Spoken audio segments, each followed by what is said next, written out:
I caught you cheating, Susan. I had just returned from a business trip when my mother-in-law suddenly came at me with a triumphant grin. Cheating? Having no recollection whatsoever, I had no choice but to echo her words. She probably thought I was playing dumb. Her voice got stronger as she continued in a tone as if she were closing in on a culprit. I had a hidden camera set up in the car. Lately I've noticed some things left behind that don't belong to our family. They're men's belongings, and not just once, but several times. I've been suspecting that a man, other than a family member, has been riding in our car. That's why, when you took the dashcam for repair, I was convinced. You tried to cover up evidence under the guise of repair, didn't you? And then you conveniently mentioned going on a business trip. You've been with your affair partner all this time, making sure you won't be caught on the dashcam. But unfortunately for you, I had my own camera set up. I'm sure everything has been captured on it. There are 2 cars at my in-laws' house, and one of them was used by everyone living there, which included me. The car that is for everyone's use is equipped with an interior dashcam that records details of things that take place both on the road and inside the car. My guess is that my mother-in-law had it set up in an attempt to gather evidence of my infidelity. That's why when I sent it for repairs, she immediately assumed that it was to conceal evidence. I was at a loss for words. My mother-in-law has set up a dashcam and has accused me without even bothering to check what she has captured, all to prove her theory of me having an affair. Why does she suspect me to this extent and confidently assert that I'm cheating? It was most likely because I used to work as a hostess at a hostess bar during my college days. My family was not wealthy, and so I worked as a hostess to earn money to pay for my college tuition. My parents suggested I apply for student loans, but I declined as I heard they can take several decades to pay off. Working as a hostess was a good job for a college student. It may not have the best reputation in society, but because it didn't interfere with academic pursuits, but provided valuable social learning experiences, the job had advantages for students. I had flexible working hours, working mainly at night, and so I was able to plan around my classes and other extracurricular activities. Socializing with men in their 40s and 50s also provided me with opportunities to learn about economic structures and various aspects of different industries. In fact, the knowledge I gained while working has been useful in my current job. I was still a student working as a hostess when I started dating my husband, Mike. It was he who saved me when a drunk customer who had followed me on my way home tried to take me to a hotel. Mike understood my job, and he was okay with it. After graduating from college, I started working at the same company as him, although in a different department. Mike was always hesitant to tell his family about my days working as a hostess, saying that his mother had conservative views. You don't work as a hostess anymore, so you don't need to mention it to them yet. If we decide to get married, I'll tell them myself. I agreed with him, and we continued our relationship without disclosing my past to his family. However, Susan, is it true that you used to work as a hostess at a hostess bar? One day, we were visiting Mike's parents over the weekend. This was before we got married. Mike's mother began to speak, once the 2 of us were alone in the room. There's no way I can allow a woman like you to date my son. You need to break up with him and get out of his life immediately. Hold on a moment. I'm not the type of person you imagine me to be. I used to work at a lounge, just serving and entertaining clients over drinks, nothing more. Be quiet, you filthy woman. His mother raised her voice hysterically and pounced on me. Just then, Mike returned. Mom, what's going on here?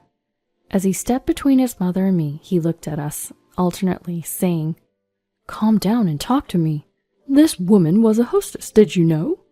Yeah, she used to work at a lounge, just sitting next to clients, serving drinks, and having conversations. I knew that. So why didn't you tell me? Mike sighed deeply. Because I knew this would happen. I was waiting for the right time to talk to you about it. How did you find out anyway? With some hesitation, his mother replied in a faltering tone. Melissa started talking about how she wanted to work as a hostess to earn money. She apparently came across a top all-time popular hostesses article online and found Susan. Melissa is Mike's younger sister. She's into flashy things, has a tendency to change boyfriends frequently, and definitely fits the typical image of a hostess in general. So it's okay if your own daughter wants to become a hostess, but it's not okay for anyone else? As Mike spoke with a mixture of exasperation and disbelief, his mother's voice grew shrill. I never said it was okay for her. How rude. But you didn't scold her like this, did you? Well, when you brought this woman here the first time, I thought she was a respectable young lady, and I was relieved. I didn't know she was a filthy woman. She deceived us. Susan is indeed very responsible. She worked as a hostess to pay for her tuition, not for mere leisure like Melissa. She didn't neglect her studies and quit right after she graduated. She even secured a position at a reputable company. Her performance at work is even better than mine. At these words, his mother clenched her lips in frustration, while I was deeply moved. He stood up for me as I was being condemned. But I couldn't help but feel concerned about the deteriorating relationship between myself and the woman who could become my mother-in-law. Just as I was contemplating the challenges of marrying Mike, despite my love for him, he surprised me with a proposal. But what about your mother? She would absolutely be against us getting married. Don't worry about her. My dad used to take his clients to lounges with hostess services for business, so he understands. He actually helped me convince my mom. Really? Absolutely. While I was skeptical, Mike was full of confidence. I couldn't quite shake off my anxiety, but still I chose to trust him and nodded in agreement. Our plan was to find a place for the two of us to live together after getting married. Mike, being the second son, always joked that if anyone should live with their parents, it should be the eldest son. His older brother wasn't married at the time but had a fiancée, and so I naturally assumed they would be the ones to move in with my in-laws. But then, we'd rather have Mike live with us. To my surprise, my mother-in-law, who had previously belittled me and criticized me as the filthy woman, was the one who brought up such a proposition. I couldn't fathom her intentions, but since we had already pushed through with the marriage against her wishes, I couldn't refuse. When Mike voiced his worries, asking if I was going to be okay, I confidently assured him that I was going to be fine. Shortly after our marriage, we began living at Mike's parents' house. Our newlywed life consisted of living together with my in-laws and sister-in-law. Melissa had actually gotten married a little before us, but her husband was immediately assigned to an overseas business trip, so she remained at her parents' house. Just like Mike said, my father-in-law was understanding and treated me kindly. It helped that I had experience conversing with older men, so our talks were quite engaging. My mother-in-law didn't seem to approve of that aspect of me either. She's just fooling you, dear. I could hear such backbiting quite frequently. She spread rumors in the neighborhood about me being filthy, and when she saw the designer items I had received during my days as a hostess, she would make snide remarks about my spending habits. At first, Mike and my father-in-law would scold her, but the shrewd woman eventually started to harass me when they weren't around. Hey, since you're so extravagant with your spending, you shouldn't be keeping money around. Just leave it all to me, and I'll manage it for you. She had the audacity to come to my room and say that. It left me dumbfounded. I'm not wasting money. These designer items aren't recent purchases. Plus, if I were to entrust anyone with my money, it would be Mike. You're just deceiving Mike. Even if you gave it to him, you'd just pester him for money and end up spending it all. I should be the one to hold on to it. Besides, the other day, I saw you coming home after drinking with a man. You really have a thing for men. That man was my boss. If you work for a company, it's natural to occasionally socialize over drinks, isn't it? Always making excuses. Just hand over your money to me. I was at a loss for words, but because I'm not someone who spends a lot of money in the first place, it wouldn't inconvenience me much, even if I were to give her a portion of my salary.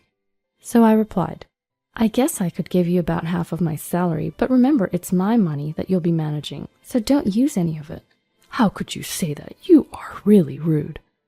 That's how I ended up giving half of my salary to my mother-in-law each month.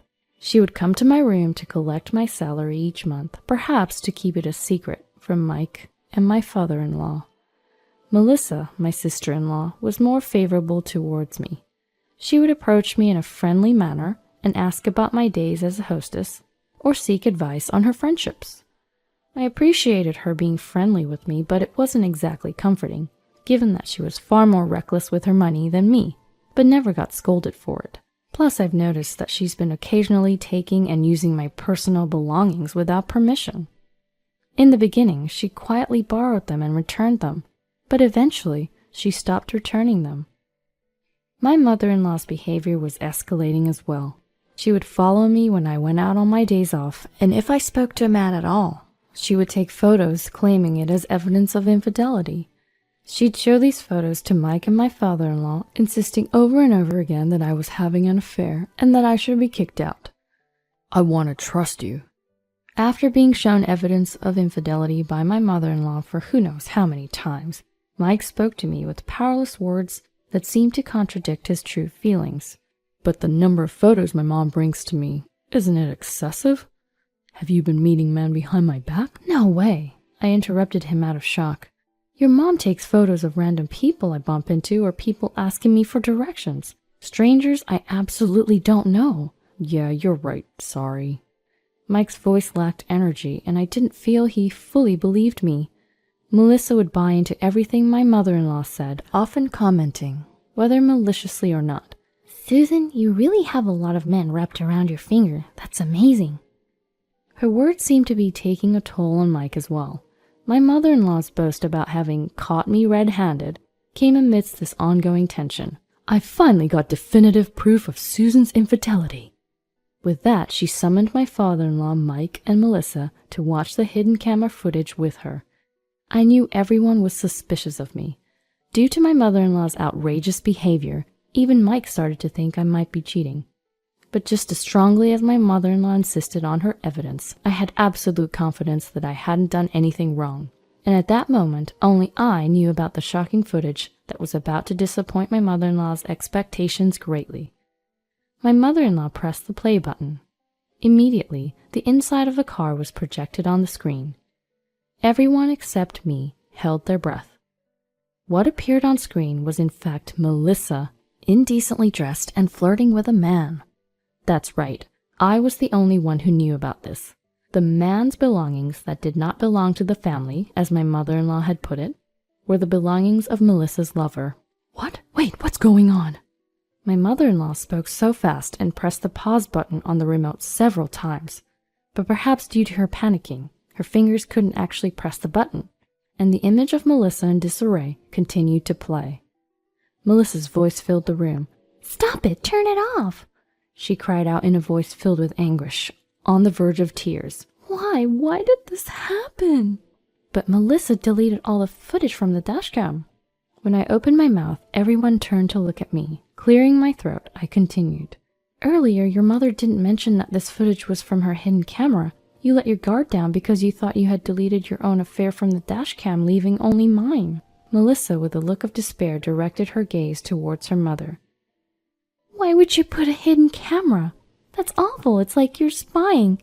If you wanted to capture Susan's infidelity, you should have at least told me about the camera. And why didn't you check what was being recorded? I can't believe this." Those words sparked anger on Mike's stunned face. "What the heck? You're okay if Susan is the victim of a hidden camera, but not you? Cut the crap." "It's okay, Mike," I said and continued. "You know, Melissa, dashcam data is usually stored on a memory card and can be recovered even after being deleted. The dashcam was acting up, and because I knew that you'd been deleting things, I had it restored while it was being repaired. So your affair is recorded on the dashcam too. Oh, and obviously there's nothing of mine. I never cheated." Tears welled up in Melissa's eyes as she stared at me. "Why? Why would you do this to me? We were getting along so well." "Normally, you don't just take things that belong to someone you're close to, do you? And didn't you, along with your mother, keep saying that I was having an affair? If it really was a relationship based on mutual respect, we wouldn't do such things to each other. It's only natural to be angry if someone does that." "I didn't take anything without permission." Melissa passionately argued to the point of straining her voice, but such lies won't hold up. "Yes, you have. I even have evidence. You didn't notice the hidden camera in my room that has been set up for a long time now, did you?" "Yes, for a long time." I could see my mother-in-law's body tense up at those words. A smile crept up on my face. "Well, it looks like you finally figured it out. It's captured on camera the day you came to my room and accused me of being extravagant with money, demanding that I hand over my salary. I even have footage that shows you coming to my room every month to collect the money. My mother-in-law's face turned deep red. That's because you squander your money. I was just holding on to it for you. So where's all this money you've been holding on to for me? No rebuttal came. My mother-in-law's face remained red, and her teeth clenched in frustration. I know what you were up to. You've been following me every time I leave the house, but I've also been following you when you go out. And you know what? You've been going to male strip clubs, haven't you? Multiple times a week. You needed money for your addiction. Is that true? After all the criticism you gave Susan for working at a hostess lounge, you've been spending all the money at strip clubs? My father-in-law finally spoke up. He looked at my mother-in-law intently, as if pleading with his eyes. She lowered her gaze. Well, it's true in a way. I may have gone there occasionally, but... Susan, can we see the footage from your hidden camera? When my father-in-law spoke, my mother-in-law unleashed her words as if she had been struck. There's no need for that. Having a hidden camera in the first place is despicable. But you did the same, didn't you? Mike said with a sigh. Moreover, you were the one who placed hidden cameras in the car used by all of us and secretly followed and took photos of Susan. Susan only had a camera in her own room. Which do you think is more despicable? Once again, my mother-in-law seemed at a loss for words. I went to fetch the camera in my room with my father-in-law, and we checked the footage. There was Melissa stealing my belongings and my mother-in-law demanding money and coming to collect it. Everything was recorded. I am truly sorry. Once we finished watching the footage, my father-in-law apologized. Even when I told him it was okay, he wouldn't stop apologizing. Mike joined him and apologized to me as well. I screwed up. I should have stopped Mom from following you and taking photos. I let my own insecurities get the better of me. I'm sorry. He looked up with worried eyes and asked, Can I still be your husband, Susan? Of course you can. At my words, Mike finally smiled. My father-in-law demanded my mother-in-law to return the money to me and also served her with divorce papers. Despite her pleas of having no money and begging him not to leave her, my father-in-law was resolute and they ultimately divorced. She is now working full-time in order to repay me and cover her living expenses. I'm sure she doesn't have any spare time to visit strip clubs anymore. Melissa was kicked out of the house and her husband, who was still on his business trip abroad, left her as well. It didn't seem like she was particularly bothered by the divorce, perhaps because she had always been averse to being tied down by one man. On the other hand, what seemed to hit her hard was having to repay me for the numerous designer items she stole from me. She finally started working as a hostess, but not being particularly bright or street smart, she doesn't seem to be doing well. There's even talk of her turning into a sex worker to make ends meet. While I can't say for certain, it seems she's desperate to make money. As for me, I'm living happily with Mike and my father-in-law in my father-in-law's home. As expected, conversations with my father-in-law flowed smoothly. My husband would often ask to join in, maybe because he was jokingly jealous of our relationship. The three of us laugh and enjoy our time together every day.